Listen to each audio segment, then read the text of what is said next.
Hi, welcome back to Jeff Stimson's Poker Vlog. Finished out 2020 and pretty much was just on a break-even note over the last few months. Let's put that behind us. Wanted to go into a new year here, just get back on track. Put in the right amount of study and the right amount of thought and process into my moves.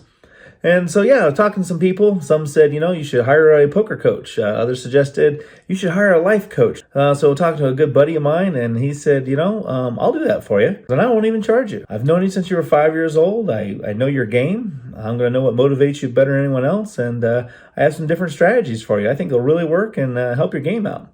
And I was like, man, I got to tell you, you had me at I won't charge you. We're going to see what he has in store for us. He has a little training session, and we're going to put those techniques to work. And hopefully that will translate into winning sessions at the poker table. Let's hope we'll see the table soon. Don't play scared, Jeff. You need to get back to basics, Jeff. Quit limping. Poker 101. Read faster.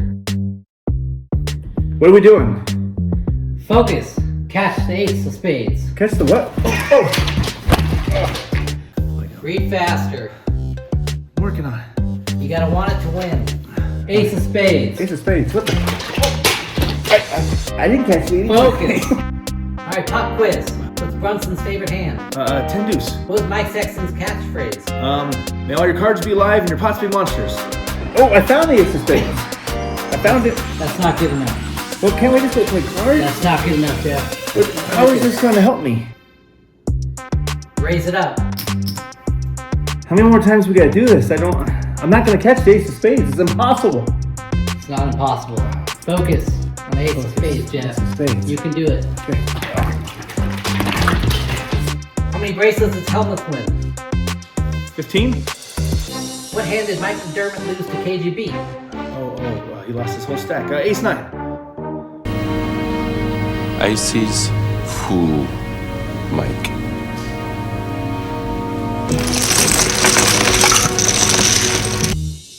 Raise it up.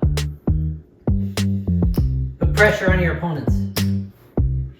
Are you sure this is possible? You need to focus. You can do this. You focus. How does Neeme describe a good flop? It was favorable.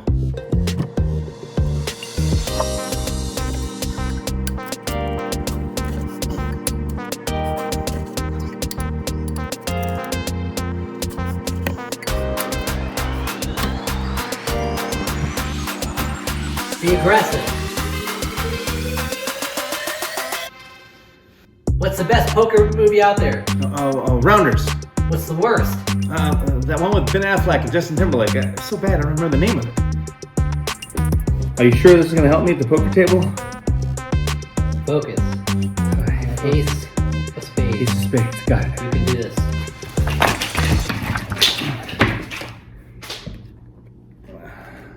Is that good? No. You seem disappointed. I want some cheese in my eggs. Cheese.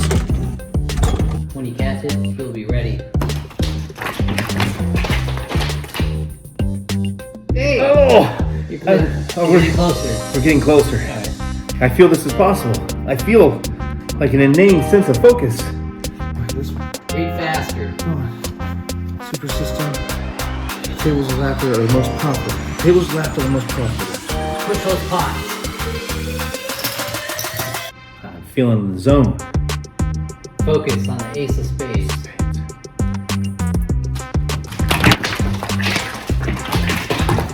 I did it! I got the ace of spades. You're ready. Ready? Let's go play some cards. Heading down to Red Rock Casino, buying into the 1-2 game, 300 max. Played many sessions down at Red Rock through the month of January. Gonna get right in some hands for you. My mind adapted to poker. I'm talking poker lyrics. I'm buying in, hoping to cash out. You got to hear me. Cash me out. Cash app, home games. Poker boy, I'm headed to the poker game. First hand, I'm on the button, decide to straddle.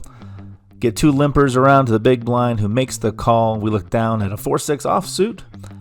Go ahead and check it here. Just decided to straddle, make the pot a little bit bigger since we're in a 1-2 game, but no need to go any higher at this point in time. The flop comes out 2-8-8, and it checks all the way around. Turn is a 3. Checks over the middle position, decides to put a bet out there at $10. Doesn't make a whole lot of sense here. If he had any kind of overpair, I think he would have raised pre-flop or at least bet the flop. So not much of a believer. Go ahead and make a raise up to $30. Big blind folds, and he quickly makes the call. There are 2 clubs on board, so maybe he's in a flush draw. Has a middle pair of some sort. The river is a 7, so no help. If he does have any kind of like a pair of 5s, pair of 9s, want to get him off this hand. And I think this board can easily represent the range that I have in the straddle position without raising pre-flop. There's 80 in the pot, so we're going to size up here, and we bet 65 with our missed gut shot straight draw, 6 high. Effectively, we don't even get to release the chips before he folds, and we take that down with 6 high. Here I'm in the hijack. Under the gun has limped, and it folds over to me, and I have 99 problems, and a pair ain't one. We raise up to $12. Small blind and the under the gun limper both call. If you're having flop issues, I feel bad for you, son, as I flop the open-ended straight draw. Both players check to me, and I continuation bet for $20. But much to my surprise, both players make the call. They can be doing this with a variety of hands. Any pair to the board, ace queen, king queen with the draw, which I double block the lower end. There's no 3-bet before the flop, so I should be able to eliminate queens through aces. The turn is another 8. It checks to me once again, and I decided to check here for pot control. The river brings the glorious 7, and once again, it checks to me. And I don't put either one of them on a full house, although it's possible. I don't see after checking the turn that they would check the flop here in that case. Betting here after the stop and go pretty much makes my hand face up, I think, but I am going to try to get some value out of the rivered straight. I bet a little more than half the pot at $55. The small blind makes the call. Under the gun eventually folds. I show my 9s, and small blind slowly and reluctantly mucks his cards, and I take it down. Okay, in this next hand, we're in the big blind. There's 2 limpers over to the hijack, raises it up to $10. And we look down at ace-4 of diamonds. Now, if you haven't used Jonathan Little's pokercoaching.com, I'd highly recommend it. One of the quizzes on there, actually done by Brad Owen, reminds me of this hand. And I think back to that before I act. Playing 5-5, no limit Texas Hold'em at Hollywood Park Casino. We're in the big blind with ace-4 of diamonds, and the hijack opens at 20. We can either fold, call, 3-bet to 70, or rip it in the hijack's face. Then calling for 15 more, getting 2-1, and closing the action. That's what I do. I flat. So that's what I do. I go ahead and flat. But obviously a much different situation, as the button had already called the $10 before me. I called, and the 2 middle position players also make the call. So we have 50 in the pot, and we're on our way to a flop. Flop brings out 8-5-3 with 2 diamonds. I go ahead and donk lead out for $25. I have the straight and flush draws, and I want to go ahead and start building this pot and not risk having it check all the way around. Fortunately, I do get 2 callers. Both the middle position player and the button make the call. The turn is a 6 of diamonds, and I go ahead and check as though I'm discouraged. Flush is hit. Middle position player bets out $55, leaving about 90 behind. The button makes the fold.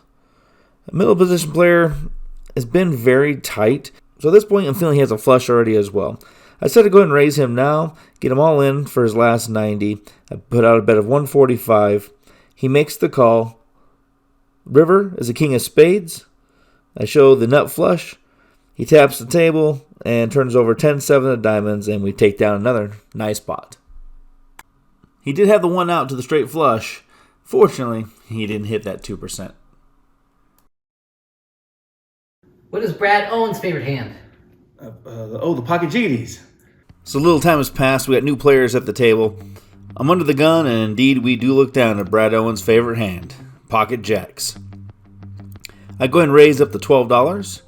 We get 3 callers over to the small blind, who, after a moment, re-raises to $30. Might have been better to re-raise here and thin the field, but we would be out of position the rest of the way if we were to get any callers from behind us, and especially with 3 players still to act, so I decided on just a call. I assumed we'd probably drop off a couple of the limpers.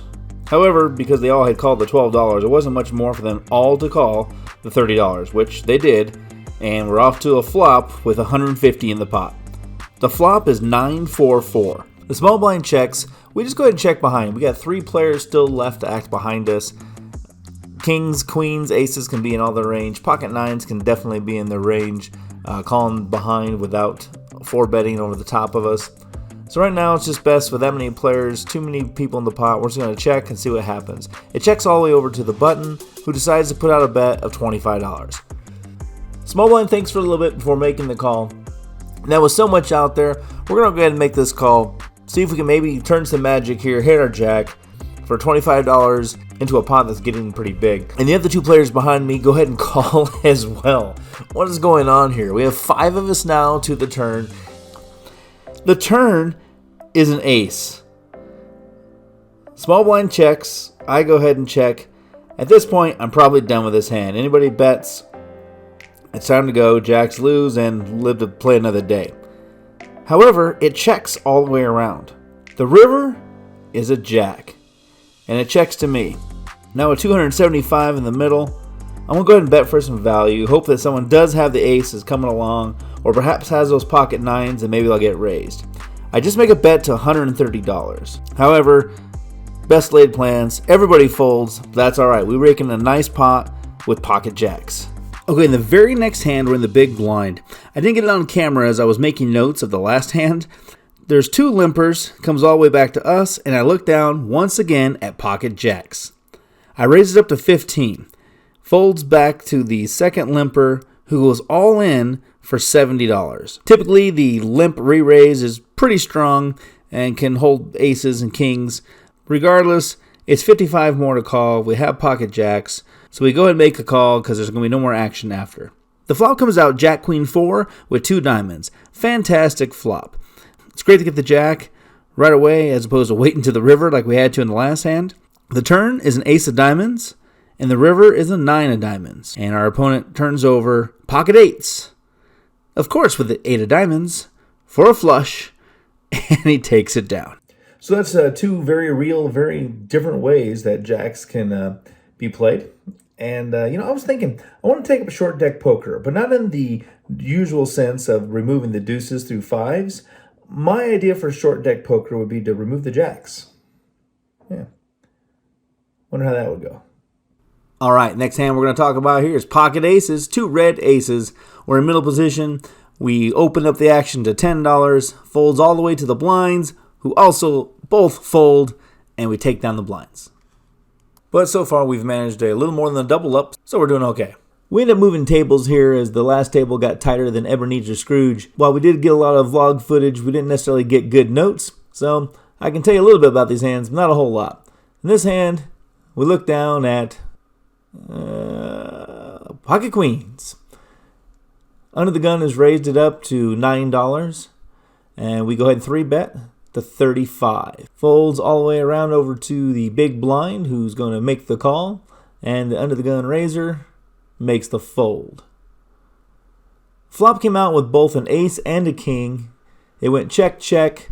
On the river, big blind bet, $15. We make the call, and we take that down. So at this new table, we've been grinding a lot of small pots. Nothing big, but adding to our stack. We're in the small blind here. The straddle is on. Comes over to us. We're looking at an 8-6 of diamonds.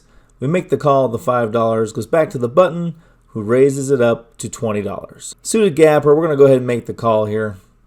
We go out to a flop with it that is 8 high. I go ahead and check it, and he continues for another $15. We make the call. We check the turn. The river's another blank. I'm pretty sure he's just playing with ace high here, continuation bet. I go ahead and check anyway. He bets another 15, small enough. We go ahead and make the call. He shows ace high, and we take it down.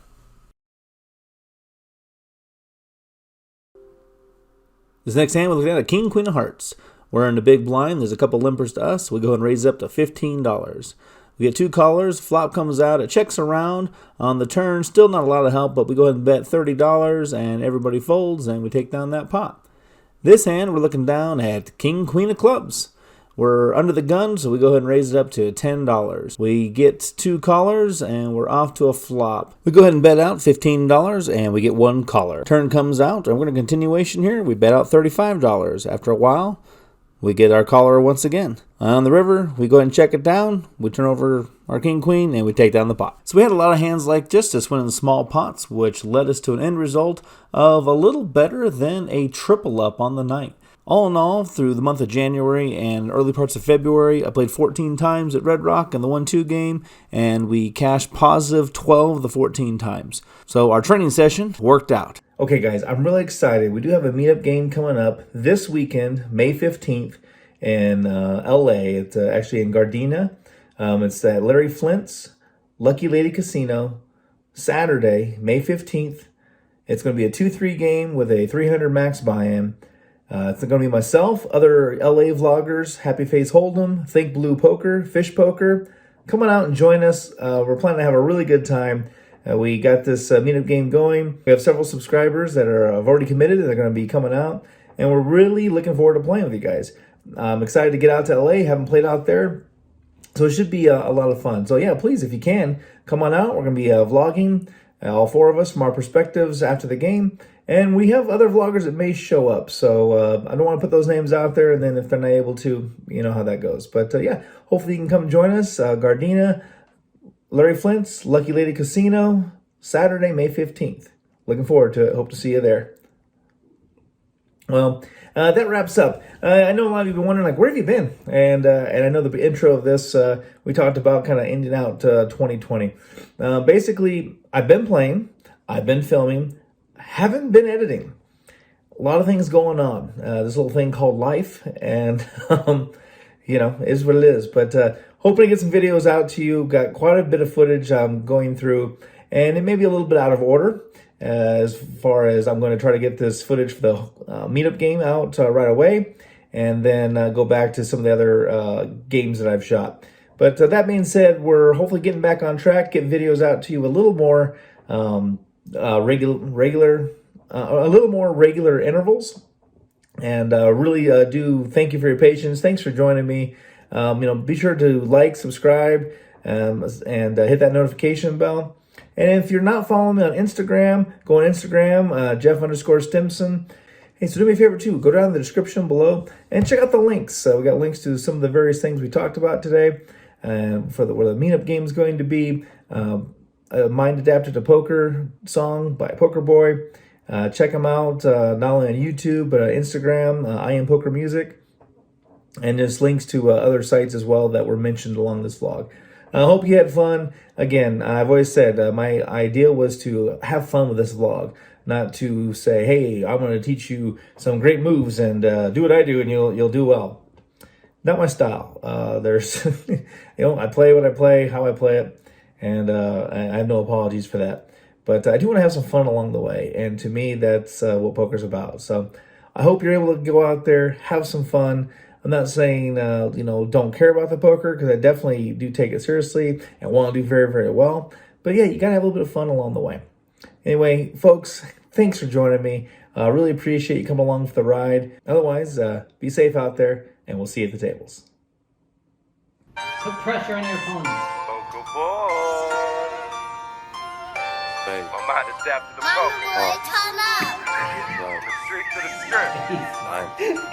Poker boy.